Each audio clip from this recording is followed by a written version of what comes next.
if he can help me, because I cannot see myself, but I'm not sure this is a problem of my own computer or not.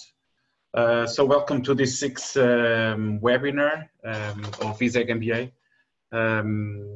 We have a very special guest today, Lasse Jonassen. He's a futurist, and he's also one of the directors of the Copenhagen Institute for Future Studies. It's really a pleasure to have him here. The Copenhagen Institute for Future Studies works in a very special area for me, which is on future studies, foresight, scenario planning, trend analysis, working with megatrends, and then bring and combine these and make it useful for strategy, for innovation, for entrepreneurship, to organizations and other institutions to make decisions. So it's really important, really, it's really interesting for me. It's really a pleasure for me to have the Copenhagen Institute for Future Studies as a partner, and of course also to have Lasse with us today. So as usual, I'm going to, in a nutshell, I'm going to present the ISEG MBA, so the basic structure of the program, and then I'm going to ask Lasse to explain a little bit about the Copenhagen Institute for Future Studies. Introduce himself and what is the kind of work he's doing, and what it will be the main contribution of the Copenhagen Institute for Future Studies in our program in ISEG MBA. So let me start really briefly explain. So this is the sixth webinar in this series that we called Meet Our Global Partners. We started with Rita Alemão talking about one of the most important areas of our MBA, which is the leadership and personal development area that really connects strongly with the career center and the career development layer of our program. Then we started, the second one was with Olivier Frey from the World Economic Forum. And the World Economic Forum, as you will see, it's another global partner that somehow works and is it's integrated in this in the same stream that Copenhagen Institute for Future Studies. We had also Miguel Fontes from Startup Lisboa in this stream on entrepreneurship. Then Técnico Lisboa. Técnico is the biggest and the most important engineering school in Portugal, and they will be the main partners or the global partners in our technology disruption and digital transformation stream. And then we had also Tiago Nunes from WIT Company working with and talking about design thinking, strategic design, which is a very important area also of our program. So today we have Lasse Jonassen, and before I just pass the word to him, I'm going just to present you very briefly the basic structure of our MBA. So we have the core courses on the top. Of course, it's an MBA with all the accreditations important internationally. So core courses and fundamentals, from the functional areas to some of the other areas that are really critical for everybody that wants to have like a strong and more peripheral vision and responsibilities in any company. These are the modules or the courses that are mandatory, of course. We change profoundly our program in one of the most important areas in any MBA today, which is the leadership and personal development area field, with two layers: the leadership journey and the personal development plan. We invested heavily on bringing more applied learning, more hands-on interactive activities into the program, from business model, business plans, simulations, and of course a capstone project. And we have three immersive experiences in our ISEG MBA. The first one is it's with Silicon Valley, and the next one is with the Lisbon ecosystem immersive experience with the Startup Lisboa, and another one with the Air Force Academy. Sorry, you cannot see my screen, or it's just my image? Maybe Natasha and Alexandra can help me. I have just received a message here that that my video is not working properly, but I'm not sure if this is a problem with just my video or if I can just, I'm sharing my screen or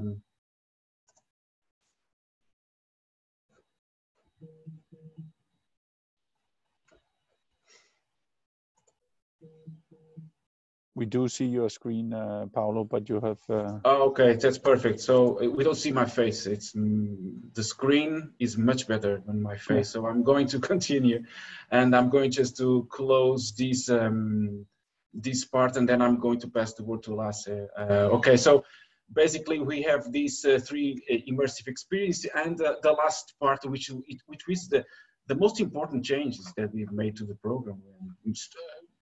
If you look to this basic structure of our MBA, you can see that some of the most important and some of the most far-fetched changes of our program are in this area that we call strategic streams. So we have 5 strategic streams, and I'm not going, of course, to talk about all of these, but we have one about global futures, and this is where Copenhagen Institute for Future Studies is integrated.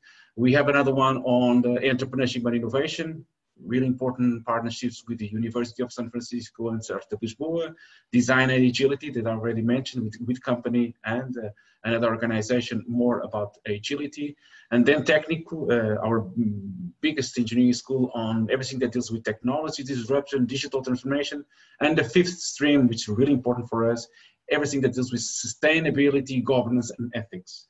So with no further ado, again, thank you so much, Lasse, for accepting this invitation to talk a little bit about Copenhagen Institute for Future Studies. I'm going to also ask you to talk about yourself, and also to talk about the importance of thinking about the future in a very structured, organized, and useful way, and why this is so important for any kind of an organization, and also for a leader, and for everyone should think about the future. So, with no further ado, Lasse, I know that you are a futurist, you are one of the directors of the Copenhagen Institute for Future Studies, but maybe you can just start your presentation presenting yourself, that you are going to make much better than I can, okay? Thank you so much again, Lasse. Your sound is not on. Thank you. Okay, now, that's perfect. I believe you can hear me. I can hear you and I can see you. Perfect. And I will also share my my presentation with you. So thanks for the introduction, Paolo. I'm sitting on my terrace in Denmark, Copenhagen, enjoying the fine weather here, and would like to tell you a little bit about future studies in general, who we are, the Copenhagen Institute for Future Studies, and a little bit about my myself.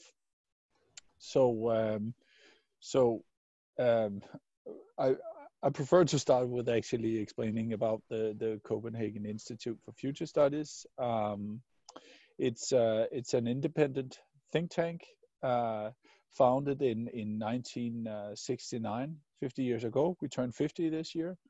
And what we do is basically looking into the future and helping decision makers to navigate the future. We do that in several ways, and this is a picture from our founder, the one you see on the right, together with John F. Kennedy, and he actually thought that back then there was a need to elaborate more on the future. There was a need to think more structured about the future. Back then, that was not a discipline, and even developing a budget for a company was not a discipline back then. It seems strange, but that was really the case. So we have, of course, developed a lot since then, but our structure is still the same. We are we are trying to stay on top of best practice within future studies. And the way we are structured is that we have a member base. So people that are supporting us can sign in as members. We have several members from all over the world. This is just a selection of these, but I think that we're dealing with a lot of large companies that have specific orientation towards the future, where a lot of these companies have departments where they have a structured futures approach, but a lot of them also just have an interest in the future and do not work very structured with it, but once in a while reach out for us for specific analysis. I think what is the DNA of the Institute is that we have a very diverse set of capabilities. Me myself, I'm an economist. I've been working with business economics for 10 years in the financial industry before I started here at the Institute. But I also have usually I say the burden of working together with other people, such as sociologists, anthropologists, people with a technical background, physicists as well. And then when I say burden, I actually mean it's a burden because you have a lot of anticipations about how the world is connected.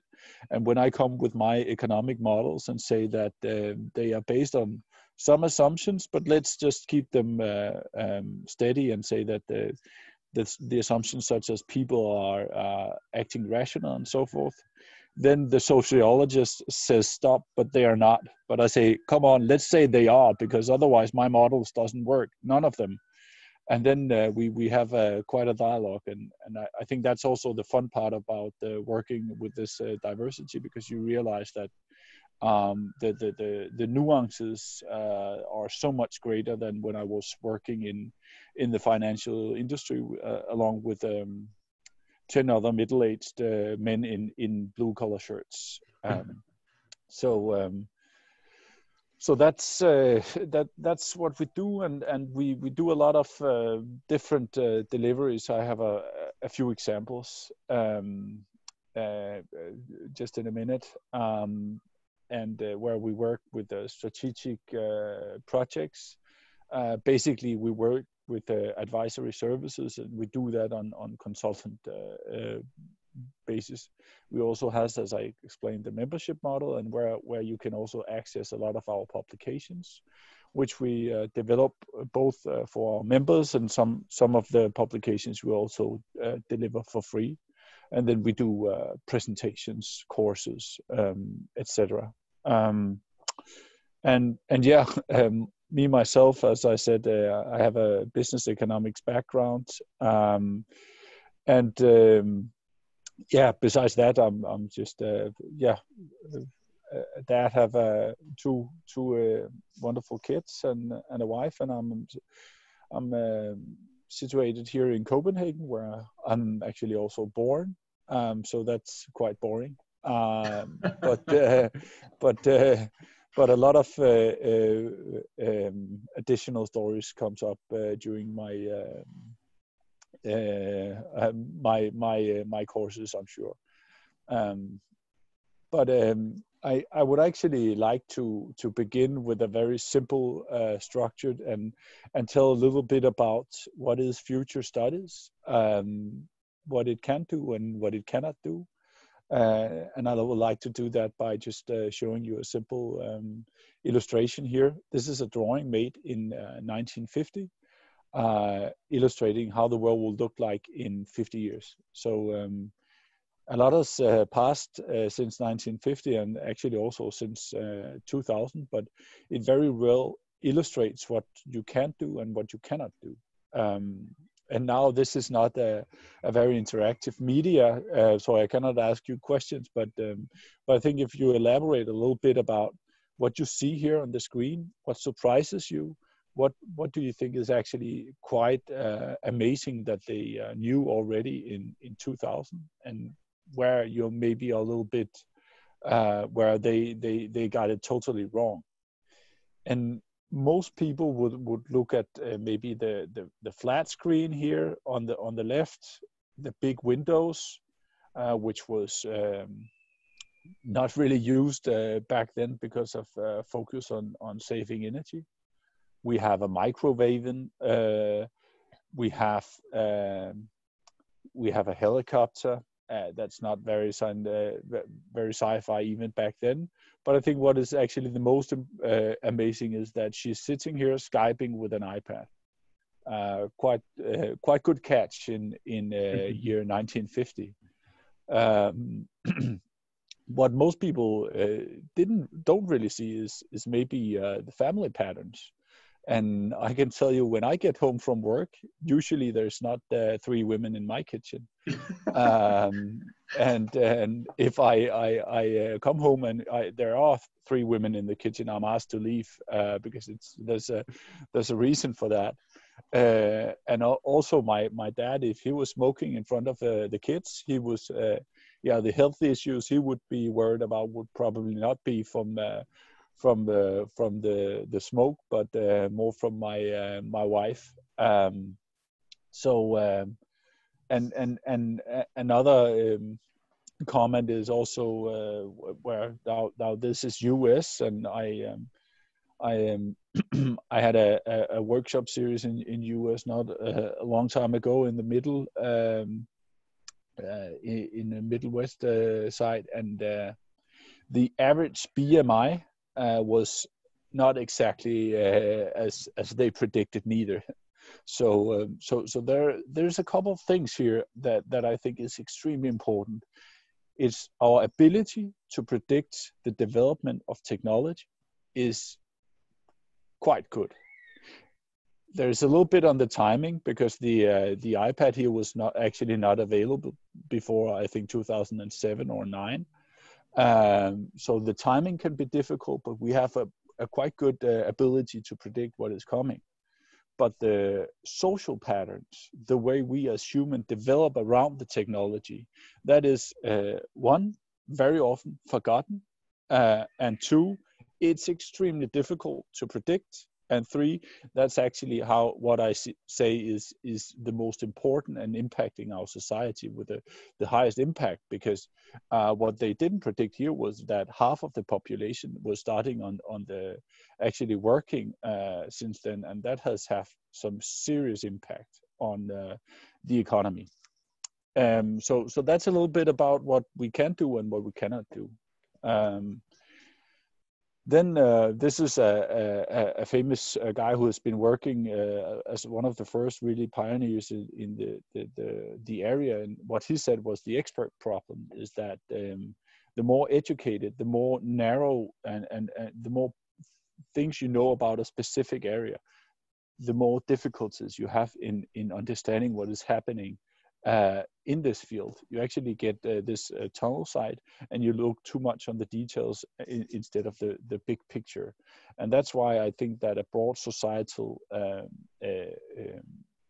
approach is very important. It's very important to have someone to look from the outside in. Also, another thing that people have a tendency is to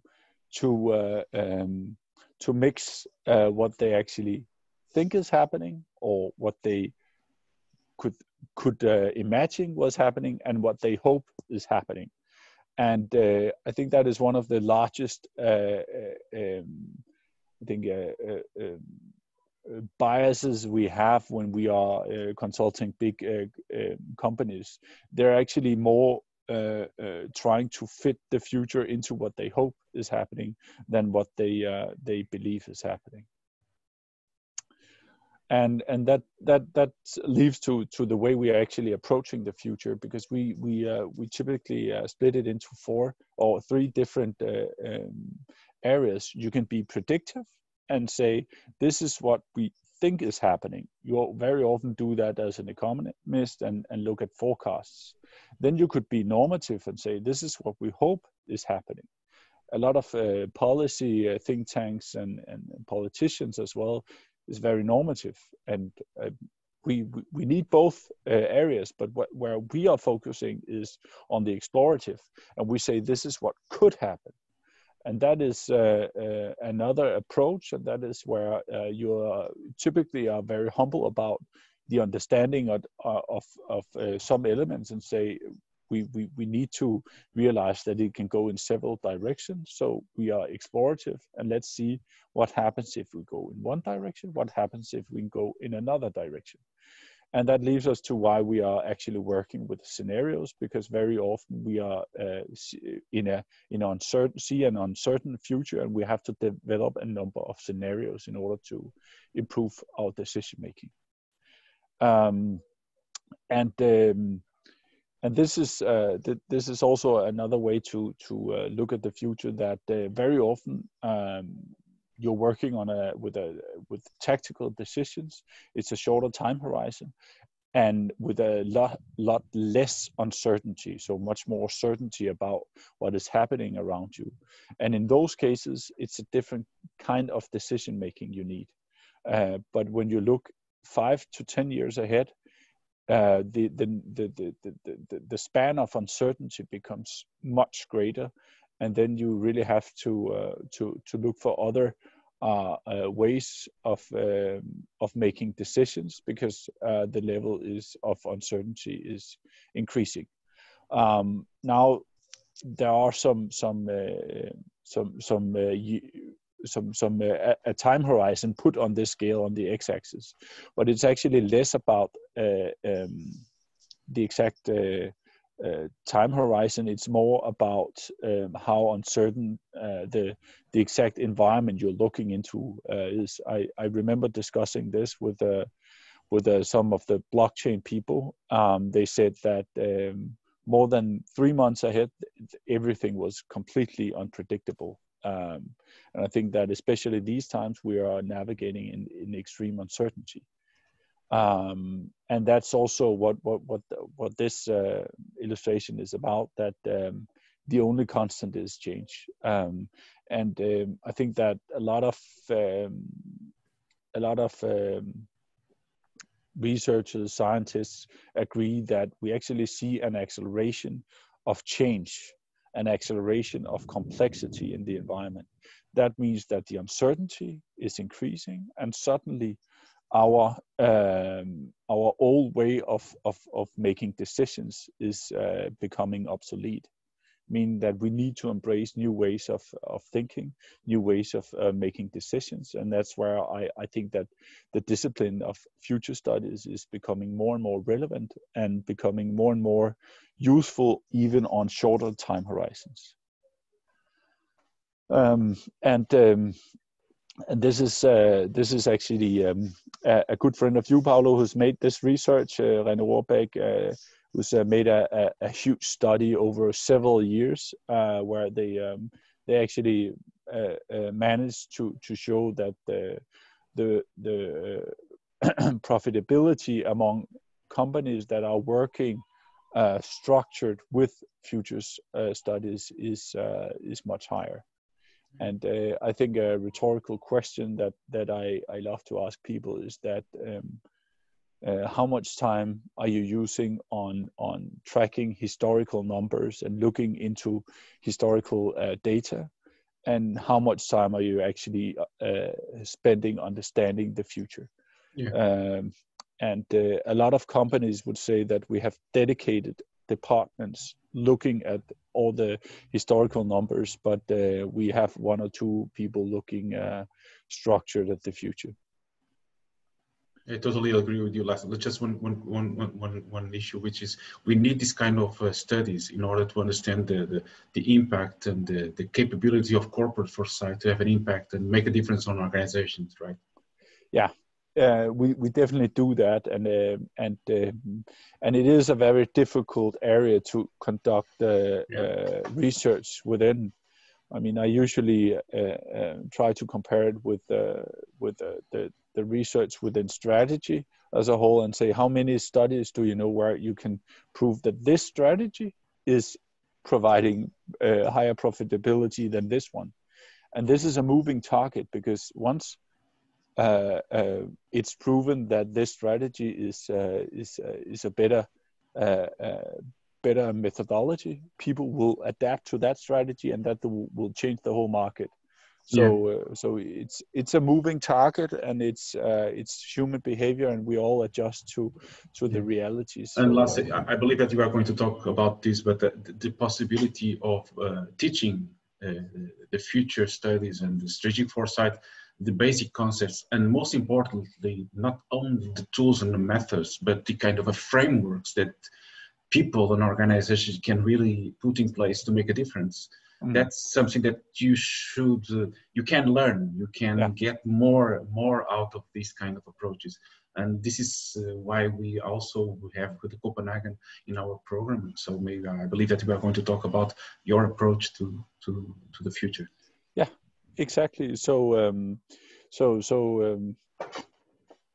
yeah, a few things to explain. Some recent cases where we actively have used our future studies methodologies. This is, for example, with Pictet, which is a large investment fund in Switzerland. They have used our Megatrends to identify thematic investment areas where they say, okay, something is happening within this area, and this is an environment where we have a tailwind to do investments. And they have structured some investment portfolios according to this. This is, of course, more than just mentioning 3 megatrends and then throwing 3-digit billion Swiss franc after it. It's a matter of doing deep analysis of the longevity of the megatrends and the sub-trends beneath, and doing a lot of risk management, also stress testing different investment strategies and so forth. Another example is from I think this is actually the 3rd largest bank in Europe, where we conducted a structured approach where we developed a number of future scenarios for the bank, and they are present in all over the world, but we were focusing on the European banking area. And this is very much what the methodology would like to walk you through, that we did together with a group of top managers from this bank, where we went through what is actually influencing the financial industry, what are the kind of trends that is influencing your area, what are the uncertainties that you're facing in your industry, how could that develop into different scenarios, and how does that fit to your current strategy, and what are the elements in your current business model that will be threatened or challenged in the different scenarios we developed, and what will be the opportunities that you can approach.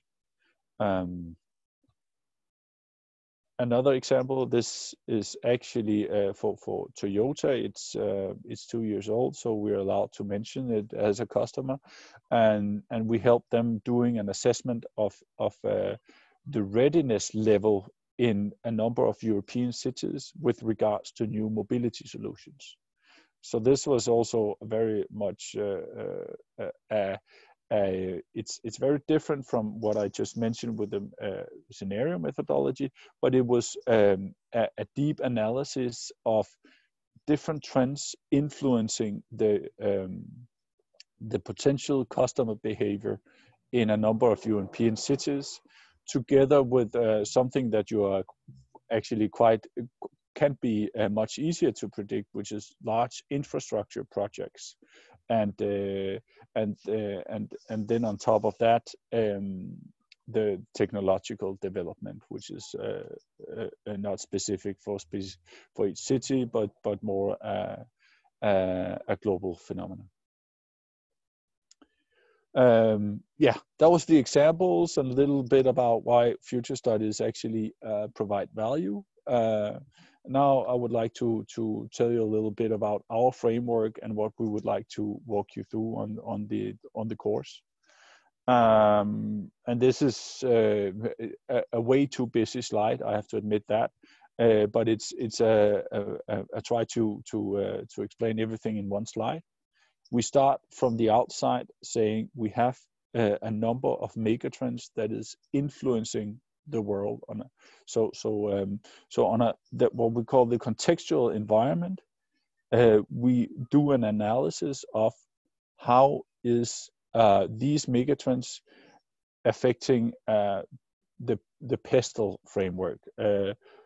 It's the political, the economy, the environmental, the society, the technology, and you can add values and cultures to that. Before you decide what is changing here, you need to be very concrete and saying what's the object we're looking at. Is it a specific company? Is it an investment strategy? Is it a municipality, etc.? Because what we're looking at is not all the changes that is happening in the world. It's the changes relevant for the company or organization, etc. Then next. And Lasse, let me just interrupt you. This is one of the most important decisions. So, what is the focus? What is the question? Because that will influence a lot if you are going more for an exploratory project or a more decision-oriented project. And sometimes it's not the complexity of the tools and the methods. Are very simple decisions that you need to make. And this is why that the approach that you were just explaining, so the framework and the key decisions that you need to make will be decisive for the success of any project, right? Yeah, I fully agree, and I think that's one of the most common mistakes is that that people have difficulties deselecting what they want to know. So they say we want to know the future of everything, and then you basically get a little, very little substance because it's kind of like writing a history book for all areas at the same time. You kind of like have a need to become specific, otherwise you are not getting into the details. And the same thing applies for when you take the next step. Typically, if it's this would be for if you have a company in your mind, then we would say, what are the transactional environment? That's more that's the industry level. That's what are the dynamics on an industry level? This is typically where people would use Porter's 5 forces, to mention one of the traditional strategy tools. So understanding how are citizens, customers behaving, other stakeholders, how are the competitors behaving here, how would the partners behave, suppliers, legislators, and so forth. And this is again using on the societal level, we would use the megatrends. On the transactional environment, we would make it one level deeper and say, what are the industry trends here? How are they influencing the different elements? Understanding that change. Then take the next step and say, how does that influencing your products, your business model, your strengths, weaknesses, opportunities, threats, and so forth. So very specific, how does that change your company? And how can you use that insight to develop a resilient response to this insight you're actually getting here? And this is now also important to say that it's not that some people have a tendency to think that the knowledge is out there if we do more research, we will know what will happen in the future. As I said before, we are working in an explorative manner, so we don't know what is happening in the future, and the future holds many uncertainties, which hasn't been decided which direction we are going into yet, and that's why we also need to embrace a resilience, a number of different strategies. So we need to adapt to the different circumstances. But the insight you arrive at here is you would gain knowledge about what is actually more uncertain than other aspects, and you would need, where can you make a bet, where do you need to make a bet, and where can you develop a robust strategy that would actually thrive in different environments. So this was the very quick. Lasse, can you just you have something in this in this slide, which is this diploma, this certificate. Yeah. What you are going to bring to the program, to the ISEG MBA, which is like a very similar course, and then the capability, which is really interesting for the participants of the MBA, to get this certificate that the participants in the Copenhagen Institute for Future Studies programs have, which is really a really interesting thing, coming from a very credible and institution like like CIFS, right? Yeah, definitely, and I think that it's one thing is understanding the methodologies, being able to apply those, but it's also understanding the thinking behind that. That is a more fundamental skill that could be applied in many circumstances. Yeah. So some of our tools, and I think I have. Do I have 20 minutes left or 15 minutes? No, much less, like 10 minutes. Okay, that's perfectly fine. Okay. I'll adjust to that. So I think that what is our hammer in the toolbox is our megatrends. Our megatrends is what we say the major pathways of development on a global level. I used to say we have never been wrong when we have been selecting megatrends, and it's then people maybe say I'm bragging, but the other element is when you look at what are the megatrends, people will say, no shit, Sherlock, right? It's technological development. Okay, maybe you don't need to be a futurist to see that we actually have a development within technology. But so the insight here is not, it's not about guessing. It's about analyzing major changes on a global scale and see they are changing already. They will continue to change. So where fads and trends within the clothing industry and so forth, that's more about guessing and being right or wrong. This is something that is happening. It will continue in the future. I can assure you. But the insight is that it's a very comprehensive framework. That suddenly it's the totality of change that you need to understand. All this is changing, and it's changing at the same time. And then you can conduct the analysis of how much is it changing, how strong is the power, and what will be the long-term path of this. Because things are happening, such as the COVID-19. How would that, for example, affect the technological development?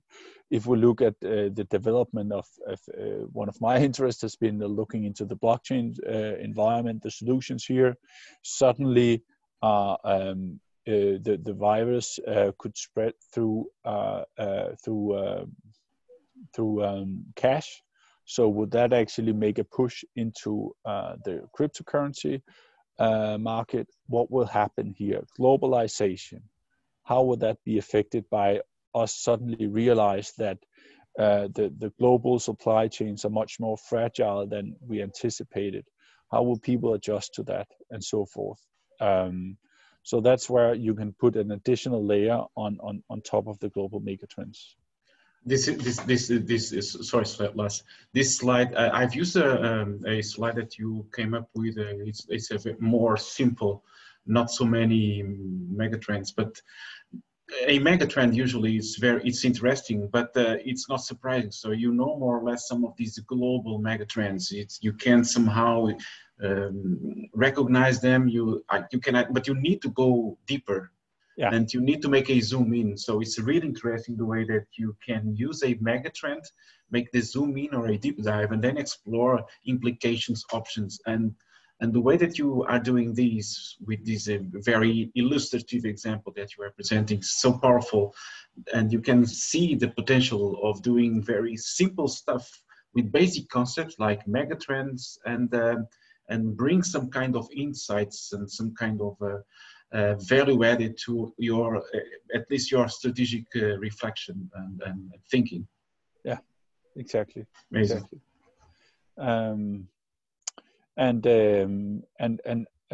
One major flaw within future studies is then saying we see a development and we think that this will just continue for a long time. This is just a funny example from a conference back in 1894, where probably an economist like myself looked at a trend curve and said, okay, the streets of London will be filled with 9 meters of horse manure in 50 years from now. And of course, that didn't happen for several reasons. One thing is that there is an equilibrium. So if things are getting too much out of this equilibrium, they will adjust. Of course, we cannot accept that the streets will be filled with horse manure, and that's why we have this framework of looking into what is pushing, what is enabling a trend, and what is blocking a trend. And this is in this sphere that where a lot of interesting implications come forward, but also where you see the interchange of, let's say, the technological development. There's a lot of resistance in the development due to, for example, people will become unemployed. So the level of unemployment will never reach 40% as someone has predicted based on the automation wave, because people will stop accepting that their jobs are being taken. People will protest, and there will be not much people for actually buying the stuff that will be produced if everyone is out of work.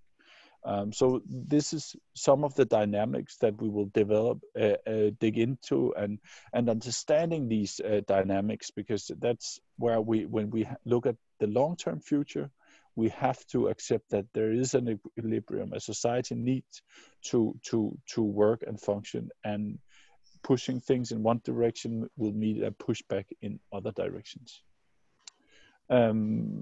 Another thing is embracing the uncertainty, because you can make it work on your behalf and make it become an advantage, because the uncertainty is there no matter how much we look into it. This is a quite academic slide about things we know and things we know we don't know, things we don't know we know, and things we don't know anything about. But the interesting thing is to actually push the limit of how much we know, but also accepting that some things we will never know, and some things we don't know that we don't know them, because they're unimaginable for us. And that's why we need to adapt to a resilient mindset and have a structure that takes those events into account. But the uncertainty is important, because the uncertainty is what is making us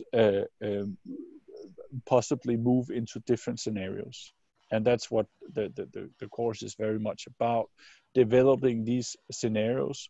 And to make it a little bit quick, because I'm running over time, scenarios is for me very much about training the future, because usually there is no I mean, you cannot cope with more than 4 future scenarios, and we know that the world will have, I mean, unlimited number of plausible future scenarios, but there will be some a playing field that you need to realize, and you need to realize what is the most important uncertainties. And once you understand that, you begin to train the dynamics in the uncertainties, and you begin to understand, if this happens, this will eventually happen, this would happen, and then this strategy will work in all different scenarios. So this is a robust strategy. And there is also a lot of advantages within decision making, because a lot of people have a tendency to stop a discussion once they realize there is a discrepancy between their opinions.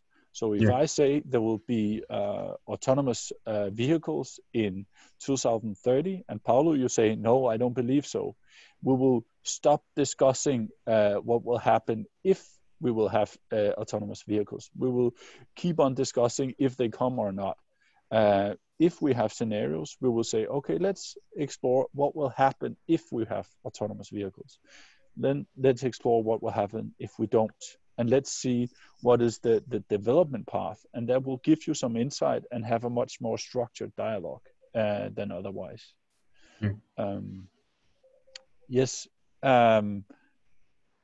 Then how to apply future studies in your strategy. Basically, I would say that all strategy is aimed at the future. Very few strategy tools actually have an explicit way of understanding the future. So I would say that future studies is an additional layer that you can put on top of most strategy models, where you suddenly have a more explicit understanding of the future. Because if you want to understand where you're going, you need to understand what is the environment that you are that you are navigating in. So having an explicit talk about the future, how you can strategize, is really an advantage, and gives you suddenly a way of discussing the plausible futures. And just 2 illustrations to say that in a simple way. If you develop future scenarios, you can say, what is the strategy we have? It could be an innovative idea. Then you could put that on top of the different scenarios. And if this strategy only holds true in one of the 4 scenarios you have developed, you need to be much more cautious than if it's actually holding true in all the scenarios you have developed. It's also the other way around. When you develop future scenarios, suddenly you're able to ideate and develop new innovation ideas, develop your strategy, and also identify risks based on these scenarios, because suddenly you have a description of the future environment and the future dynamics within your industry. And that is a very different way of discussing innovation and risk management and strategy. I think that's basically it. This is just summarizing the whole thing, saying that we are starting from the present, looking into the future, and because there is a number of uncertainties, we need to look at a much broader spectrum of future possibilities. We need to build scenarios in order to navigate. This is business model canvas, TAOS. That's just the opposite of SWOT. You can look at your business model in different scenarios. Then you can look at what is actually working as a robust strategy across scenarios. and that's what you then use to develop your robust strategy. Yeah, That's amazing, Lasse. That's that great. was it. I was enjoying, and I was just hoping that we can continue this conversation, but it's not possible. But I have one question. One question that is a very obvious question that people can really easily put, which is: can we apply this kind of a future literacy or this kind of methods and tools and frameworks to companies or organizations, or can we just apply these to different kind of purposes and objectives? Yeah, I would say that we are using it on both governmental bodies. We're using it on non-profit organizations and big companies that are traded on the stock market. So it's really an approach that you can use broadly to many different circumstances.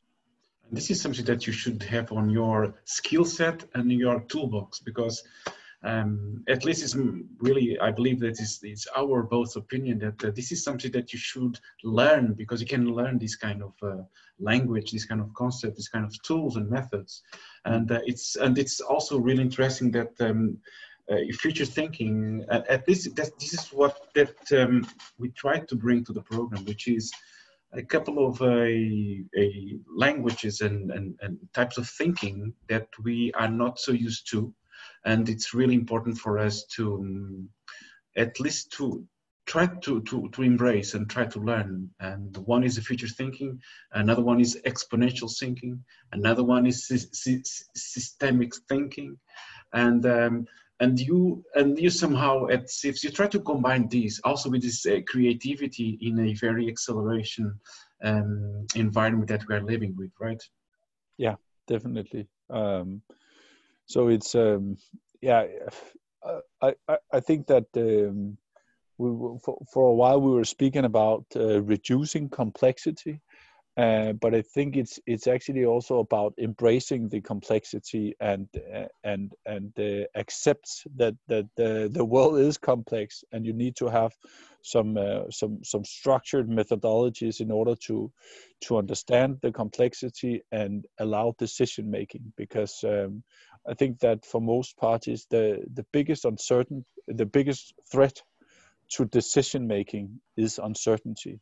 Yeah. And you can actually reduce the uncertainty a lot by looking structured at the future, and that will give you, I would argue, a competitive advantage, because once you have looked into that, you realize that some things are uncertain, but you know what you can know, and then you can start making the strategic moves. Yes, and one of the most important things about everything that you were talking about this and about uncertainty is that usually people tend to hide uncertainties. And what we try to do with future studies and foresight and scenarios, it's exactly the opposite, is to embrace and try to go for and face uncertainties and build and change the uncertainties and know them better and combine them, and eventually to build scenarios, which is a very specific way of creating alternative futures. And so this is, I believe this is really a skill set and a toolbox that everybody should have. And this is why we just invited you to this ISEG MBA program. So I'm very happy that we are starting, I believe we are starting this partnership. We have started this with a program, a course that we are going to make in this next edition of the ISEG MBA. But I believe that we can also expect to have a lot of the content that you have available, or at least part of these that are available, that we can share and also use some of them for our students to evolve and to learn more about the work that SIFs are doing. Yeah, definitely. Okay, Lasse, thank you so much. It was a pleasure, and I hope we can see you in September, October here in Lisbon for one of the first modules and units of our ISEG MBA. Yes, Okay. let's hope for the world to open up. Yeah. Okay, Lasse. Thank you so much. Thank See you. you and keep safe. You too. Bye-bye. Bye. Bye.